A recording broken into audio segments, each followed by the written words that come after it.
Welcome to Design Domination, where you'll gain confidence, clarity, and a competitive edge in a crowded marketplace so you can dominate your competition.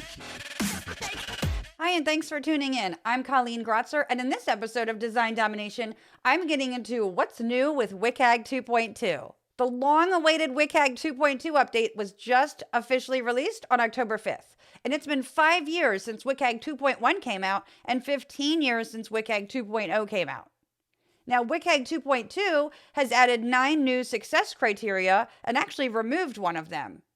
2 of them fall under level A, which is the basic level of conformance, and then 4 fall under level AA, which is the typical level of conformance to follow, and then 2 fall under AAA, which is the strictest level of conformance. Now, just because WCAG 2.2 has come out doesn't mean anything's happened with WCAG 2.0 and 2.1. They are still valid and they're still in use. But it's also important to note that conformance to 2.2 also means conformance to 2.1 and 2.0.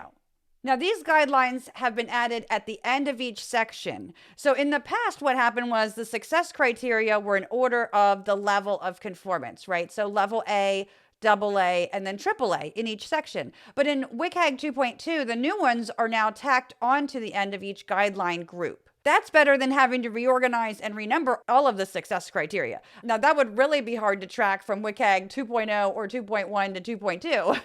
Now, the first one is Focus Not Obscured, which has both level AA and AAA criteria.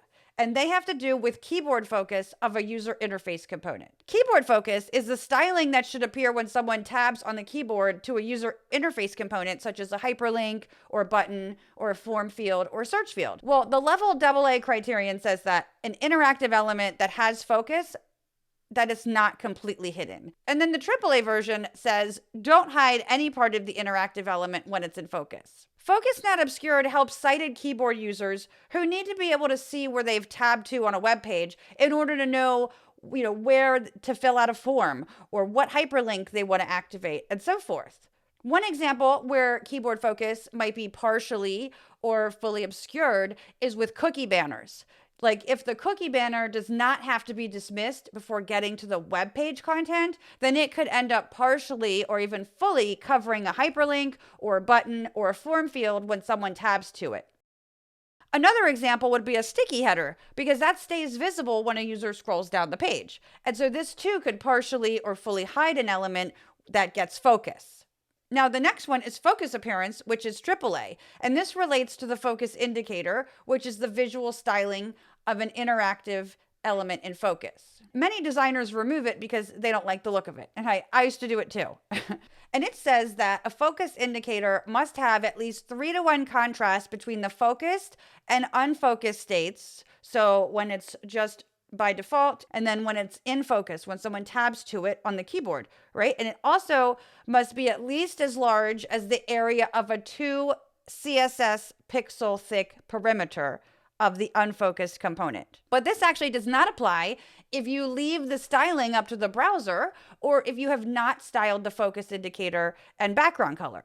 Now, again, this is a AAA guideline, so that means it goes beyond what laws call for. However, it is best practice to have a visually distinguishable focus indicator so that sighted keyboard users can see where they've tabbed to on a web page. Unless they know to look at the lower left-hand corner of a web page, where the URL appears, it's a bit like playing whack-a-mole on the page.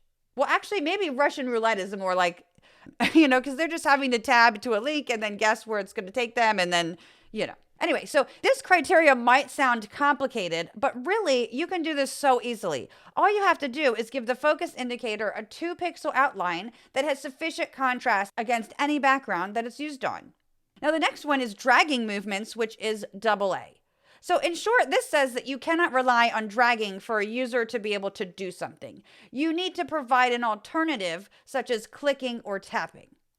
And this benefits people who have fine motor issues, such as from multiple sclerosis or tremors. And it also helps anyone who uses assistive technology without their hands, like say with their eyes or their head. Dragging movements immediately made me think of, and maybe you've seen this too, those anti-spam puzzles where you have to drag a puzzle piece into place in order to proceed. Okay, the next one is target size minimum, which is level AA. And this is all about making controls easier for users. So it says the size of any interactive targets must be at least 24 by 24 CSS pixels, or they have to have sufficient spacing if there are multiple ones. Okay, well, what's that all about? Well, it just means that you want to make sure that when someone needs to select something with a mouse or a pen or a touch screen, for example, that the target meets the minimum size requirements or has sufficient spacing around it so as to not cause someone to accidentally select something next to it when they meant to select something else. So an example would be buttons that appear close together where the wrong one might be selected. And this can be an issue, especially on mobile devices. Accidentally selecting a reset button on a form instead of the submit button is maddening. Now, this again helps people with fine motor issues, like from Parkinson's. They might find it difficult to accurately select an interactive element on a website. Now, consistent help is level A, and it says that if there's a help mechanism on multiple web pages, make sure it appears in a consistent location. Well, this helps everyone, of course, like accessibility does, but specifically people with cognitive disabilities. Now, an example of this could be live chat that's in the same position on every page. Usually you find this in the lower right-hand corner of a web page. It also could be FAQs. It could also be a link to a contact form or social media platforms or a how do I page or a support page. Now, if only help from companies was consistent and actually good, says the person who just had a package go missing from UPS. Okay, the next one is redundant entry, which is level A. And it says that if a user has already entered information on a form and they need to enter it again, then make it available for them via auto-populating that field or by making it available for them to select.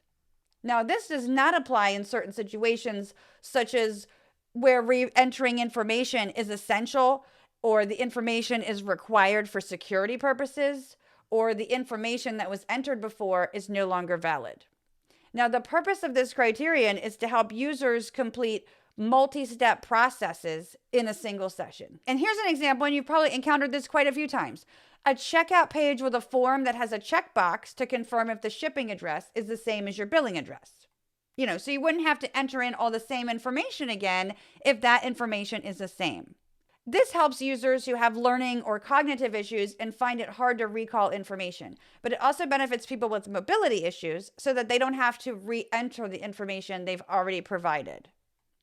Okay, the next one is accessible authentication, and that is both AA and AAA. For AA, it says don't force users to complete a cognitive function test, and that could be remembering a password or solving a puzzle for any step in an authentication process, unless you provide an alternative that does not rely on a cognitive function test, or unless there is something on the site that helps the user to complete that cognitive function test, or unless the cognitive function test involves having to recognize objects, such as those annoying CAPTCHAs where you have to find all the images with the motorcycles or fire hydrants, or unless the cognitive function test is about identifying non-text content that the user provided. Now, the AAA requirement is the same, other than it does not allow those last 2 points. A cognitive function test where you have to recognize objects, so that would be getting rid of those annoying CAPTCHAs, and a cognitive function test that involves identifying non-text content that the user provided. So those two are out for AAA. An example of accessible authentication would be allowing a password manager to enter the information and allowing for copy and paste into a password field. Now, this helps people with cognitive issues who may have trouble memorizing information or with perceptual processing, for example. But also, absolutely nobody wants to have to remember or retype a 20-character password into a password field, right? All right, so that covers all of the new ones. Now, like I mentioned earlier, there was a success criterion that got removed, and that is 4.1.1, parsing. And this is because it's now considered obsolete. Parsing was included in WCAG 2.0 to address issues with the parsing of HTML by assistive technology. But this is no longer an issue, or other criteria already address this. Accessibility advocate Adrian Rosselli has an interesting article talking all about parsing called the 411 on 4.1.1. So now you might be wondering, what does this mean for me? Should you go ahead and adopt the new WCAG 2.2 criteria into your client work? Well, most accessibility laws at this time still call for 2.0 or 2.1 AA, but adopting these new criteria will result in a more accessible user experience on the websites that you build. It looks like in the UK, though, the Government Digital Service has made a statement that they're working on how to assess these new success criteria and that they're going to start monitoring for them in October of 2024. And until then, they will monitor the accessibility of websites to WCAG 2.1 level AA. Now, helping your clients address WCAG 2.2 on their websites is not only a way for them to have a better, more accessible website, it's also an opportunity to position yourself as a web expert, remind them of your services, and get more work by helping them incorporate these enhancements to their website. Now, if you want to do that, but you're new to having the accessibility conversation with clients, be sure to get the free guide, Understanding and Selling Accessible Websites. You'll find out what you can do right now to help your clients and yourself while making money doing it. You'll find out the types of businesses that need accessibility so that you can target them for potential work. And you'll also find out how to talk about accessibility with clients so that you feel confident when you do it. You can download the guide at creative-boost.com/accessible website.